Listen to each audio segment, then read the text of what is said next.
Hey, it's Chris on purpose with the blackout.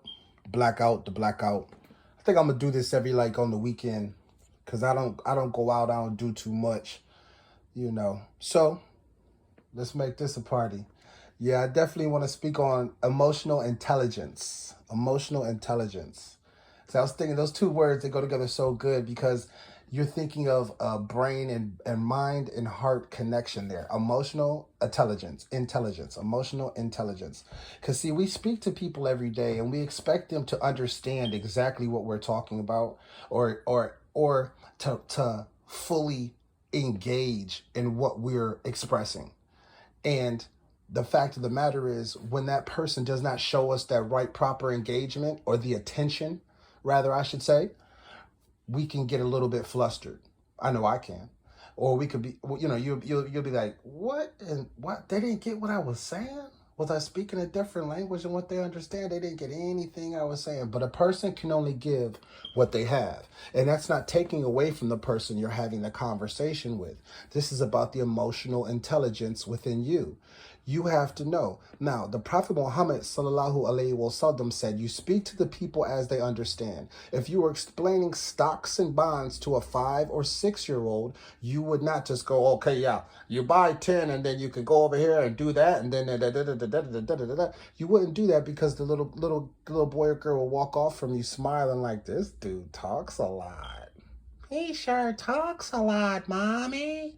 Here come that man, daddy." But that's what they'll say as they run off. So you know to tailor or taper your conversation to fit within the emotional intelligence that they have, that they can feel what you're saying and they can draw a mental picture upon those emotions. And it can manifest within their mind as a thought, and then they can bring forth. Right? So we have to apply that same teaching, that same mode of practice as adults. As adults, yes, we do. As adults, yes, we do. Because we are nothing I just saw it. We're nothing but big children. That's all we are. We're nothing but big children with bigger toys and more responsibilities. That's it. With responsibilities, I should say. So before we go getting upset at another person or feeling like no one understands or understands what we are trying to express or what we are conveying, take a step back and ask yourself, what is the emotional intelligence here? Am I speaking high level of emotional intelligence to a person who they don't deal with emotions too well? You say, well, how do I know that? How can I know that? You won't know that. You won't know unless it's a person you've been around for a while. You won't know unless you're empathic or intuitive, which I have that gift, but a lot of people don't. But a lot of people do. Some people don't. But actually, everybody does. You just have to tap in. You have to check yourself, your own emotional intelligence. Again, a person can only give what they have. By taking a moral inventory or taking an inventory, spiritual inventory, emotional inventory of who you are, what you are doing right now, and how does that satisfy you, and dealing with yourself in an original way. Then you can say to yourself, okay, I know what my emotional intelligence level is. I know what I can give. Because once you know the value of what you have to give, it doesn't matter about how it is received. I could give you a diamond, and I know it's $1 million diamond, and you could look at it and be like, nice stone, throw it out the window. Right? Nice stone, throw it right out the window. So would that make me upset? If I had a bunch of millions of dollars, no, I mean, that's what you want to do. I gave it to you. But what makes me tick might not make them talk. Do you understand what I'm saying? You're picking up what I'm putting down. So we have to be more in touch with ourselves in order to get in touch with other people. I'm rolling. I'm going on something now. I'm going on something. Uh-oh. 444. Just saw it. Okay. So we have to be in touch with ourselves to be in touch with other people. Again, being the unapologetic original version of yourself is the only way to get in touch with who you are.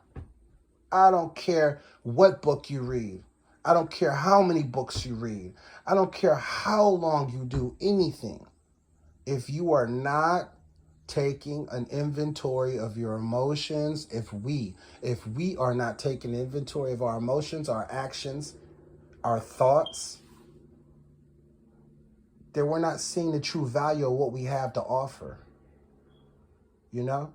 It's like you walk into a room, you walk into an auction house, and you don't want to see what's in the back. You don't want to see what's in the back because all you care about is a big shiny thing that they got sitting on a podium that everybody else wants. We have to want to see what's in the back, to do the work, to dig around a little bit, move some stuff around. This is what we have to do. In order for us to find out the worth, the real true worth of what we hold, because once you find your real true worth, you realize that the world needs you. This world is crazy right now. The world needs you.